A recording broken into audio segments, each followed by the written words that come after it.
कसे वाटले तुम्हाला गिफ्ट? भारी वाटले ना? मग तर ही जाताना आता क्रीम घेऊन जाती, ध्यानात राहायची नाही, एक इथंच ठेवती, ती संपली की ती. तर त्या ताईनं एवढंच नाही तर अजून 2 ड्रेस पाठवलेत दीक्षासाठी. शाळेत दीक्षा जाते ना, तर मग दीक्षासाठी अजून 2 ड्रेस पाठवलेत.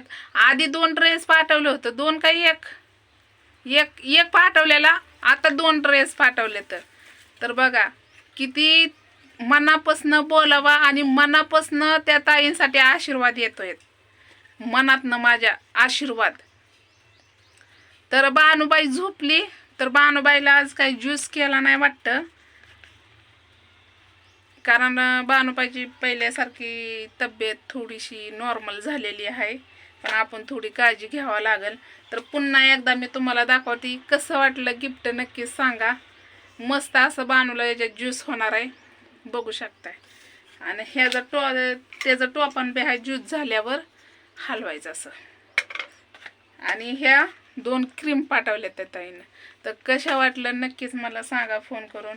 एवढंच नाही तर त्या ताईंना अजून 2 ड्रेस पाठवल्यात. किती बोलावा, मला दम भरायला लागलाय. खरंच त्या ताईंना बोलायला शब्दच नाहीत माझ्याकडे, शब्दच नाहीत. असं एकदम मनामधनं त्या ताईंसाठी बाहेर शब्द पडतात. एवढंच नाही तर आईला साडी पाठवली, मला साडी पाठवली, बानूला 2 ड्रेस पाठवलं, दीक्षाला 1 ड्रेस, शँडेल पाठवला, परत बानूबाईला खाऊला पैसे, द्राक्षीलाच म्हणते, फळांना पैसे पाठवलं, परत औषधाला पैसे पाठवतात, परत आता 2 ड्रेस पाठवलं, आता ही 2 गिफ्ट पाठवले. तर किती त्या म्हणावं लागेल मोठ्या मनाच्या आहेत त्या, किती मोठ्या मनाच्या आहेत त्या सांगा बरं. तर चला बानूबाईला आता थोडंसं बोलती. बानू झोपली या, तिचा टायमिंगच आहे झोपायचा. आंघोळ आईनं घातली, आईची बी तब्येत ठीक नाही, खुकती, खोकलाच लागले तर कशाने. तेलकट अजून तर लग्न यायचं या.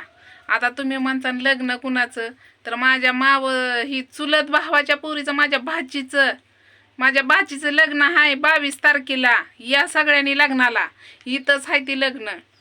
मला येईलच फोन आल्यावर, पत्रिका आल्यावर मी तुम्हाला दाखवेनच की, पण आता मोबाईलवर पत्रिका सोडते ती, आहे का नाही. आता पहिल्यासारखं नाही. आणि लग्न इथंच आहे ती बुद्धविहारच्या पुढं. तर बघू आता हो का दीक्षाच्या याची तर काळजी मिटली बघा ड्रेसची. तिला लग्नाला ड्रेस त्या ताईनं तोपर्यंत येतात. आणि ती जे पाठवलेलं आहे ते अजून दीक्षाने घातलं नाही, छान आहे म्हणून तसंच ठेवलेलं आहे. ती एक हाईच, अजून 2 येतील. दीक्षाचं लग्नाचं तर मिटलं, आणि बानूचं पण 1 वापरलाय, 1 राहाय. बानूचं पण मिटलंय लग्नाचं.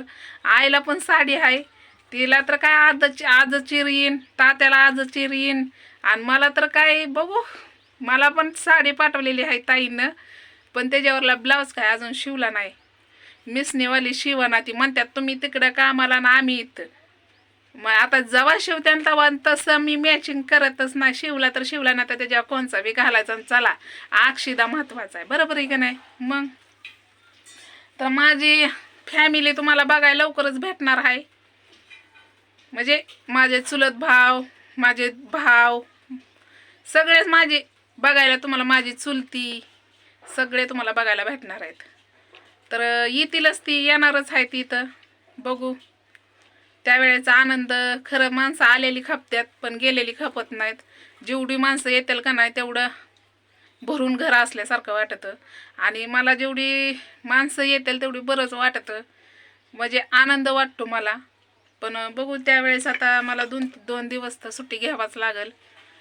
20 तारखेला गारा थापून आलं म्हणजे डायरेक्ट लग्न लागल्यावरच जायचं, कारण आता सगळी फॅमिली यायची आणि आपण लग्नातलं नाही का ते बरं दिसत नाही. तर बघू कसं होतंय तसं. पण सीजन आमचा लई तिले 1.5 महिन्यात चालणार आहे असा ती मालक म्हणलाय कालच, कारण कारखाना बंद होता आला. बॉयलर परत भेटत नाही. मग आता हाय तोवर आणून टाकायला लागलाय बॉयलर ती. मग कम से कम का नाही 1.5 महिन्यात चालतोय. 1.5 महिना कधी जातोय हे जी वाट बघते बघा. तिथनं आलं की हे तर कामाला जायचं. कष्ट ही माझ्या नशिबात लिहिलेलंच आहे. मीच नाही तर कष्ट ही बायकांना करावंच लागतंय. आणि ज्या महाग कुणाचा हात नाही, पण मला त्या ताईचा, माझ्या बहिणीचा लय हात आहे. कारण त्या मला नाही तेव्हा त्या उभा राहतात, म्हणून मला एवढं ही नाही टेन्शन. कारण प्रत्येक गोष्टीला त्या धावून येतात, देवी आल्यासारखी धावून येतात त्यामुळं मला ही कोणत्या गोष्टी, हो का आबाळ या लागलंय, पाऊस सांगितलाय, महाशिवरात्र तळ भरतं ना, ते पाऊस सांगितलाय, त्यामुळं वाहतूक सकाळनं होती. मी म्हणलं आम्ही 12-1 वाजता येतो म्हणलं, 2च्या पुढनं वाहतूक चालू करा म्हणलं. एवढ्या सकाळनं काय म्हणलं, गारा थापून एकतर यायचं, लेकरा बाळांना बघावं का नाही. त्या मालकाची माझीच भांडणं झाली, ती 2दा झाली. काय करायचं, पण पैसे घेतल्यात म्हणून गप बसावं लागतंय. आणि थोडंफार पैसे येतील, मग त्यामुळं बानूला लांब न्यायचंय आपल्याला. नाक याच्या काय म्हणतात त्या गावाचं नाव आहे, कराडच्या खाली न्यायचंय बानूला दवाखान्यात.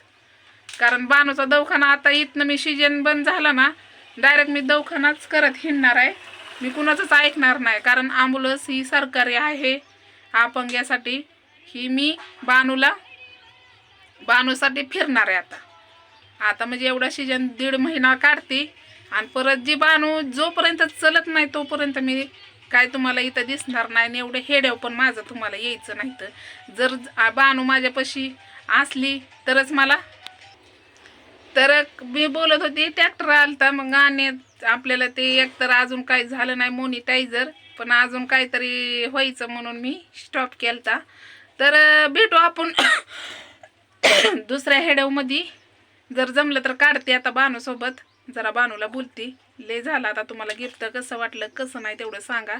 आणि मला जास्त बोलायला लागलं, खोकला लागतोय आणि दम भरतोय, आणि मला पण त्रास आहे. पण माझा त्रास साईडलाच.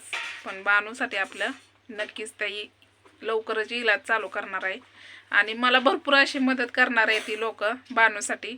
म्हणून त्यामुळं का नाही 1.5 महिने मी काम करणार आहे. परत भाडवणीत जोपर्यंत बानू स्वतःच्या पायावर उभं राहत नाही तोपर्यंत मी थांबणार नाही. तर बघू कसं होतंय. तर नक्कीच तुमचे राय सांगा की कसं वाटतं माझं.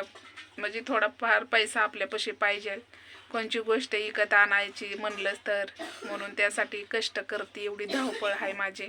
तर चला, हेड आवडलं असलं तर लाईक आणि शेअर करा.